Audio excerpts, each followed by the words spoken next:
A disturbing standoff that raises serious questions for human rights groups all across the world. Joining us now tonight, live from London, our newsmaker, Geeta Sehgal. Geeta, thanks for your time tonight. At the heart of that debate is a very fundamental question for human rights groups everywhere. Are there certain principles that you uphold? For example, a campaign against Guantanamo Bay type establishments, no matter who the people are behind, prison bars or people who may be tortured, even if they are radical extremists? I think the fundamental principle is upholding universal human rights. And that means that, of course, you must oppose Guantanamo and lack of fair trial, arbitrary detention, torture, and all those things.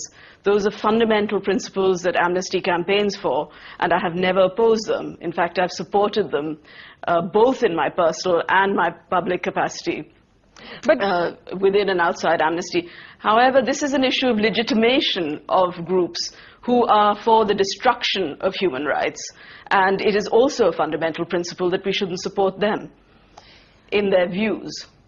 Geeta, just to sort of buttress the point that you've been making, how much evidence empirically do you believe that there exists to show that the person in question, Muazzam Begg in this case, is somebody who has very, very direct links with the Taliban?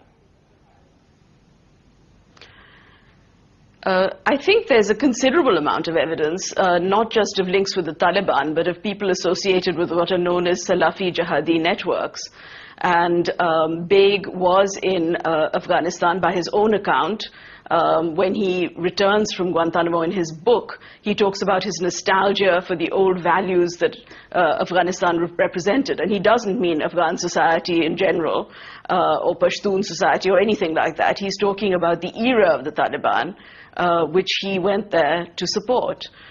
He describes how he attended Jamaat-e-Islami training camps, and he mentions various other unnamed jihadi camps that he went to and visited. Now, you could think of this as simply an innocent form of radical tourism, or you could say that this is an indication that his views were very close to these people, and that's why he was there. Geeta, at the heart of the fight, in a sense that's engulfing Amnesty International with this controversy, what do you believe is the problem? Do you believe the issue is that human rights groups such as Amnesty can get dogmatic and turn a blind eye because they're too politically correct when it comes to certain, for example, this has been the accusation of the right, that the extreme left is too blinded, in a sense, by political correctness to look at radical Islam? Or do you believe the problem is something else here? Well, I think actually the problem is a little bit of a mystery, because Amnesty International should not be an organization of the extreme left or of any other political view. It should be upholding its own policies and practices and human rights values. What it's doing instead is refusing to answer this question about legitimization and answering questions as if somebody was saying you shouldn't campaign to protect the people against torture, which was never in question at all. So I think the issue here, which has deepened actually in the month or so since this controversy has been going on, what's happened is that Amnesty has come out with a statement saying Muazzam Begg defends something called defensive jihad. He believes in this concept, and we do not believe, that is the Amnesty International senior leadership, that it is antithetical to human rights. Now, that is a most extraordinary statement which they had not made before they were forced into the media and to defend their position in the media. At the beginning, they said, we simply defend Muazzam Begg because of his experiences in detention and not because of his views. Now, it appears, they feel his views are not antithetical to human rights, and it seems they do not understand anything about what it is that defensive jihad means. Are you essentially saying that Amnesty International has today gone on record to say that jihad in the way that people like Begg interpret it is not antithetical to the principles of Amnesty International? What does that say for the larger issues of terrorism? I mean, is Amnesty International in effect endorsing terrorist ideology? Well, I think many people who look at that statement are going to be wondering exactly what it is that Amnesty International is endorsing. And it is extremely worrying if they think that ideologies that are promoting systematic violence and discrimination against women, against religious minorities, and just against what Beg and his friends say, people he employs in cage prisoners, say are innocent civilians. They say they're not for attacking civilians. And some people interpret that to mean that they abide by the Geneva Conventions and laws of war. But as we know, the Taliban in Afghanistan are responsible for huge numbers of attacks on civilians, including schools and other facilities. And that is not the way they actually conduct their war.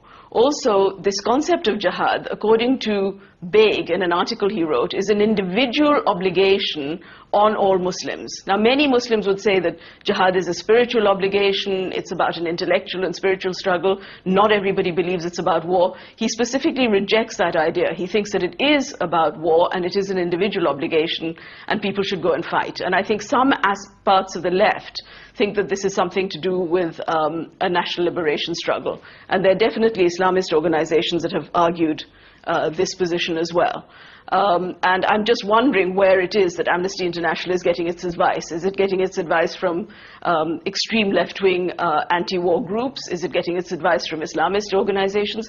It's certainly not getting its advice from the experts that have been consulted by Amnesty International at a high level on issues of whether terrorism is a human rights violation. I know that they have not been spoken to throughout this controversy, right, and it is a mystery to me where the advice is coming from. One last question for you, Geeta. You know, with terrorism, in a sense, overtaking our lives, no matter where we are in the world, this is a question that human rights groups increasingly have to answer. Does everybody have an entitlement to what you refer to as a universal human right? For example, in India, this question is raised in the context of Ajmal Kasab. And of course, the liberal answer is that, democracies have to preserve those universal human rights. Do you think, in a sense, this controversy has weakened the ability of human rights activists like yourself to turn around and say, look, everybody deserves certain basic principles, because then the bias becomes that in a sense groups like Amnesty are shielding terrorists? Yeah, I think that is the key problem you've identified, Barkha. I think that's absolutely central. One is that we need to have a much better understanding of human rights violations involved with acts of terrorism. So what happens to civilian populations? What happens before bombs explode, when groups go around controlling what women wear, attacking shrines, attacking religious processions, and so on. So that's one issue. But the other issue is that people who are accused of acts of terrorism do need the protection of human rights and of the rule of law. And what happens is that if human rights organizations are seen not to understand the distinction between upholding rights and actually promoting very dangerous views and legitimizing people like that, then we weaken our own case in opposing oppressive counter-terrorism measures of government. And whether it's against Maoists, whether it's against jihadis, whoever it might be against, we have to uphold the rule of law at all times. And we have to be able to do both things. We have to look at the awful effects that civilian populations suffer when terrorist acts are committed against them, and we have to be able to protect the rights of suspects. Even if they actually have committed the crime, their rights still need to be protected in proper courts of law. It's a hugely important point you're making, and controversies like this certainly don't strengthen, in a sense, the campaigns of human rights activists. Geeta Sehgal, thank you for your time from London on The Buck Stops Here Tonight.